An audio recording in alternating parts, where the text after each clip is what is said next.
Hi, my name is Stewart, co-president here at Guidebook. I joined the business back in 2015 and helped build the UK business from the ground up. I've always been passionate about events. My first job out of college, it was a sales role. I attended lots of different trade shows to find new business and build new relationships. And I realized then how special in-person events are. And so I'm very, very proud today to lead the business across the globe and to support our growth within the events industry, the education industry, supporting associations, and really getting the power of mobile into people's hands. Hi, I'm Nathan. I'm the event and community manager here at Guidebook. I've been working in the event industry for over 10 years now, building events of all sizes all across the globe. I also was a Guidebook customer, launched mobile apps across hundreds of events over multiple years. And more recently, I've been leveraging the power of community for the event industry, but also within tech.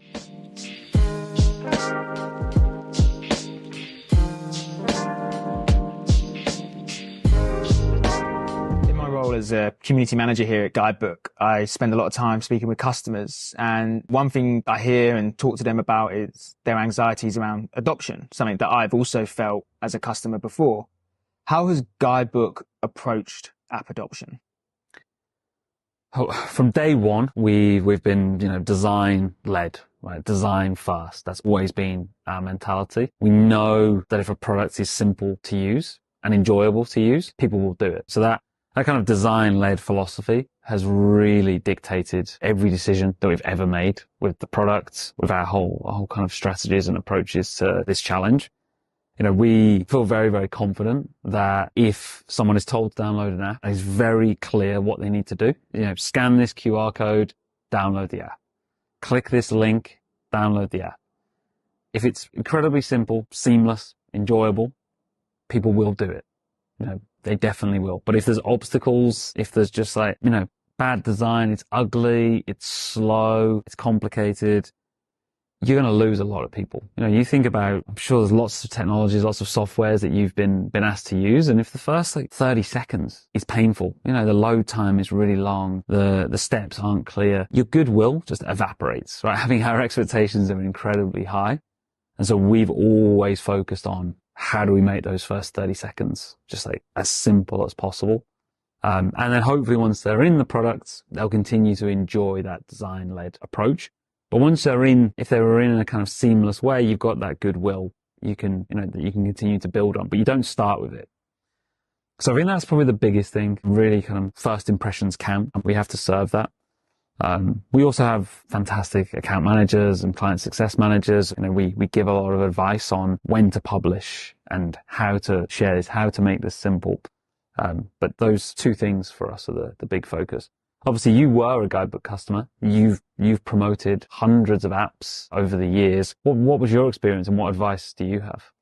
Yeah, I think at the beginning of moving to mobile, we just got it all wrong. We were building apps too close to the event. So that meant we were being quite scrappy in how we promoted and were trying to get people to download it. So if your event was, the following week and on a Thursday or Friday, you're sending out an email being like, here's the app for the event, download it. You're going to get bad adoption. You're going to be scrambling on site to get people to download it on site at registration. And again, you're kind of creating a bit of friction in that experience. And we had to build out a plan of, okay, we need to be launching apps a lot further out. And we found that a month was a really good length of time before the event for two reasons. But the first thing in doing that was, well, why are people going to download the event a month out? What's the most valuable thing we can offer? We found as an organization, it was the schedule. People, they would go to the website, they couldn't download it. It wasn't there as a resource. It wasn't always up to date because it takes a lot of time to do that sometimes. And we would be getting asked that question in the build up to an event. So we were like, if we create the schedule, people then want to start adding things to their calendar, etc., building out their experience. They're going to download the app because that's where the most up-to-date version of it is. Yeah, I really like that. That's something I will always say to customers. It doesn't matter ultimately why you've chosen to use an app. There's lots of benefits as an organizer. You don't have to print anymore. You don't have to manage a website and an app and send emails and texts. You can manage one channel. But for an attendee, they don't really care about why you want an app. They don't really care about the benefits you get as an organizer. So you have to think about them. So for your audience, it was the schedule. For a lot of people, it's networking opportunities. It's setting up meetings in advance. It's building their personal schedule in advance. And so you really need to put yourself in the attendee's shoes, put together something that has value to them and communicate those benefits. Don't communicate the features. There's a schedule and there's networking features. No, communicate the benefits to them and forget about the benefits to you as an organizer. They're great for you, but your attendees don't care. Absolutely. And one thing we did find is, of course, launching a schedule a month out feels daunting because I've had schedules change on the morning of the event, right? So that does exist. But again, it's so much easier to communicate with your audience once they're in the app. So if you do have a schedule change, you can just send a notification.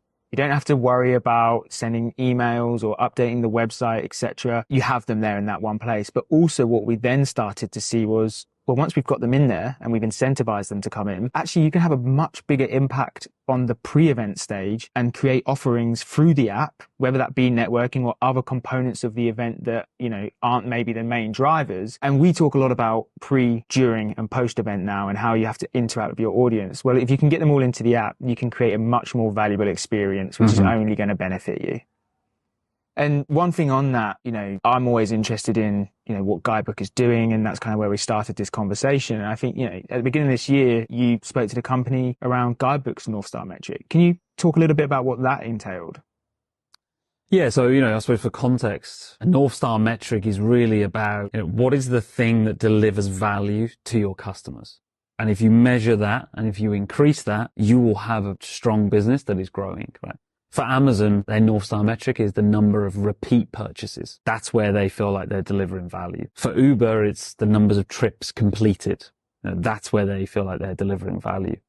For Guidebook, our North Star metric is the number of guides that have high adoption and high engagement. So people are downloading the app and they are using it, right? Both of those things. If everyone downloads your app, but they don't use it, you're not getting value. If hardly anyone downloads it, but those people who do are power users, you're not getting the full value. So for us, at the start of this year, we launched within the company that North Star metric of the number of engaged guides. And that is essentially high adoption, high engagement. And we feel very, very confident as a leadership team that if that number is increasing month over month, year over year, that we are delivering more and more value to our customers. And in turn, our business will continue to grow. So it's for us, our North Star metric, it's not revenue, right? Revenue is a byproduct. We will grow, the business will expand, the business will succeed if we're delivering value to our customers.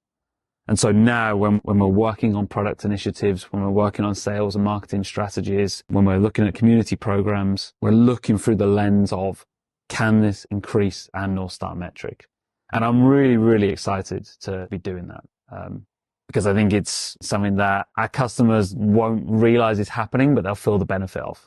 Yeah. And I think it's an exciting thing to be a part of as people working for Guidebook and as the organization, because it gives us focus. It makes us think about the challenges I felt as an event organizer, that you're considering our pain points and how you're going to address them is just an exciting project and goal to have as an employee, but also someone in the event space who cares about events succeeding and doing well. Yeah, and I think one of our most recent feature releases was the leaderboard. And that's a really great example of a release that directly impacts the North Star metric. We just went on a company retreat to North Carolina, all 50 of our employees. We used Guidebook, of course, and we had the leaderboard and, the amount of engagement that was happening, people competing to post photos, to like, to comment, to add things to their personal schedule, to fill out feedback forms, all of this behavior that we wanted to encourage and we incentivized through the leaderboard and through, giving people points. We saw firsthand how that drives engagement. And so it's really, really cool to see with our own products and using our own products, how looking through this lens and making decisions based on the North Star metric can have such positive influence.